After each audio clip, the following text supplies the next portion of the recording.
अरे बेटा, तूने भी शादी के लिए यह किसे पसंद किया है? तेरे कॉलेज की सारी लड़कियां मर गई थी क्या, जो तू इस काली नागिन को मेरे घर की बहू बनाना चाहता है? संतोषी, मैंने सुना था कि तुझे काला रंग बहुत पसंद है, लेकिन मुझे नहीं पता था कि तुझे काला रंग इतना पसंद है तो काले रंग की बहू ही अपने घर ले आएगी। श्रद्धा और सतीश एक दूसरे से प्यार करते थे और दोनों ही एक दूसरे के साथ पूरी जिंदगी बिताना चाहते थे। एक दिन कैफे में बैठे हुए सतीश श्रद्धा से कहता है, श्रद्धा, हम दोनों इतने सालों से साथ हैं और अब मैं सोचता हूँ कि क्यों ना हम दोनों अब एक दूसरे से शादी कर लें। श्रद्धा स्वभाव की बहुत ही अच्छी लड़की थी। उसमें सब कुछ ठीक था, लेकिन उसका रंग सांवला था, इसलिए वह हमेशा अंडर कॉन्फिडेंट रहती थी। और सतीश की बात सुनकर श्रद्धा उससे कहती है, सतीश, तुम एक बहुत अच्छे लड़के हो और मैं तो खुद को लकी मानती हूँ कि मुझे तुम्हारा साथ मिला। लेकिन क्या तुम्हारे घर वाले मुझे स्वीकार करेंगे?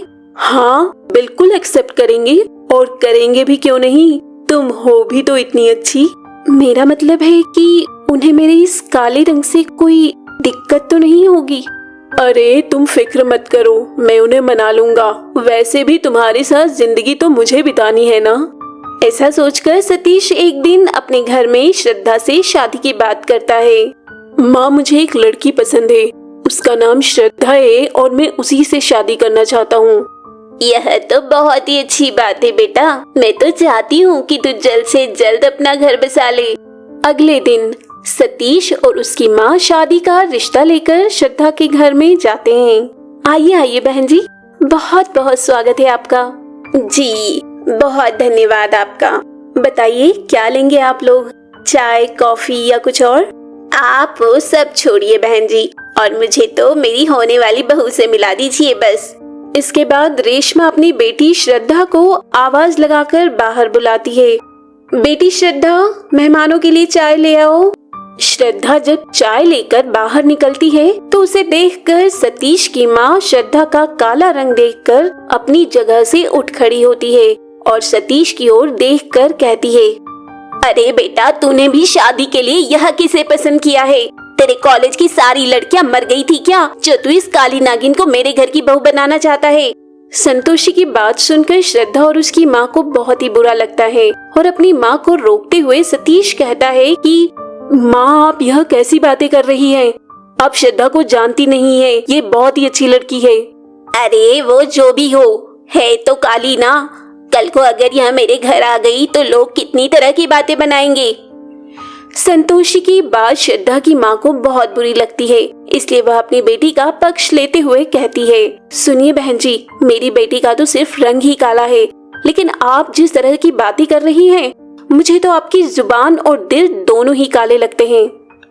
इसके बाद सतीश और श्रद्धा की माँ एक दूसरे को खूब बातें सुनाती हैं और आखिर में सतीश की माँ घर वापस आ जाती है, जहाँ सतीश और उसकी माँ के बीच खूब बहस होती है। माँ, आप समझती क्यों नहीं है? मैं श्रद्धा से बहुत प्यार करता हूँ और उसके बिना नहीं रह सकता हूँ। अरे वाह बेटा, उस कलूटी की माँ ने मेरी इतनी बेइज्जती की, तुझे वो दिखाई नहीं दिया? लेकिन माँ, इसकी शुरुआत तो आपने ही की थी।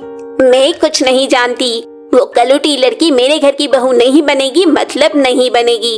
अपनी माँ की बात सुनकर सतीश गुस्से में कहता है, माँ, मैं शादी करूँगा तो उसी से, वरना मैं शादी ही नहीं करूँगा।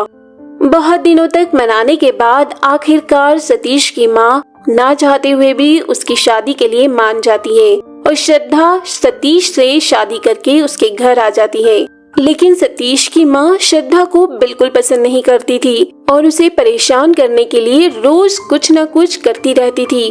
श्रद्धा, आज मेरी कुछ सहेलियां घर आने वाली है, तो उनके लिए चाय, नाश्ता और खाना सब कुछ बनाकर रखना। याद रखना, उनके सामने मेरी बिल्कुल भी बेइज्जती ना हो। आप चिंता मत कीजिए माँ जी, मैं ऐसा खाना बनाऊंगी कि आपकी सहेलियां उंगलियां चाटती रह जाएंगी।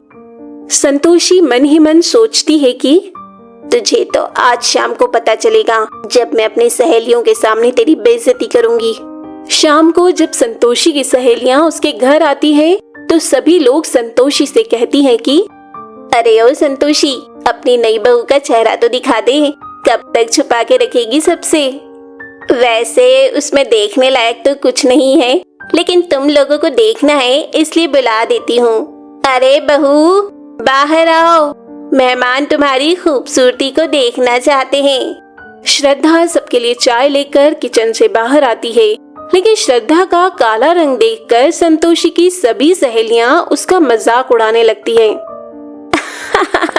संतोषी, मैंने सुना था कि तुझे काला रंग बहुत पसंद है, लेकिन मुझे नहीं पता था कि तुझे काला रंग इतना पसंद है तो काले रंग की बहू ही अपने घर ले आएगी। उस औरत की बात सुनकर संतोषी और बाकी सभी सहेलियां खूब जोर जोर से हंसने लगती हैं।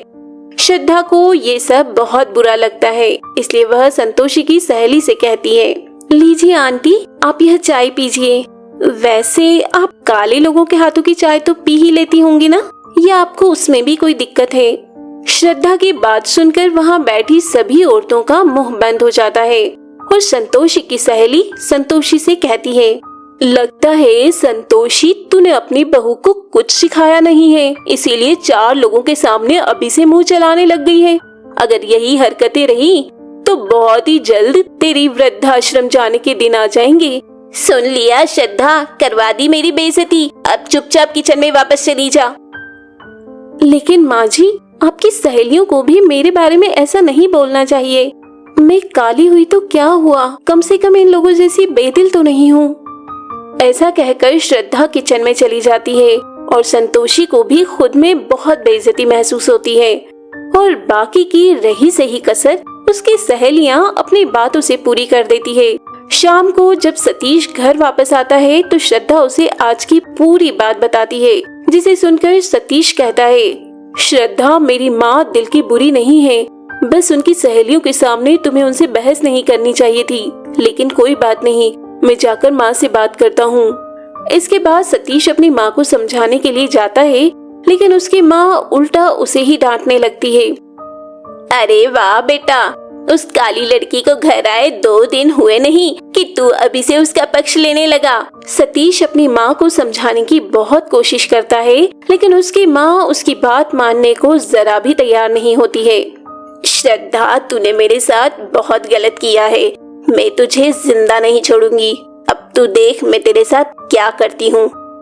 ऐसा सोचकर संतोषी एक दिन श्रद्धा को नदी के पास घुमाने ले जाती है और जब श्रद्धा नदी के किनारे बैठी होती है तभी संतोषी श्रद्धा को नदी में धकेलने के लिए उसकी तरफ बढ़ती है, लेकिन गलती से खुद ही नदी में गिर जाती है और श्रद्धा अपनी जान पर खेलकर अपनी सास की जान बचाती है और घर लाकर उसकी खूब सेवा करती है। श्रद्धा को अपनी सेवा करता देख संतोषी मन ही मन सोचती है, मैं बहुत बुरी हूँ जो अपनी इतनी अच्छी बहू को मारने की सोच रही थी। हे भगवान, मुझे माफ कर देना। इसके बाद संतोषी श्रद्धा के काले होने के बाद भी उसे अपना लेती है और फिर सभी लोग खुशी खुशी रहने लगते हैं। तो दोस्तों, ये थी काली बहू और हत्यारन सास की कहानी।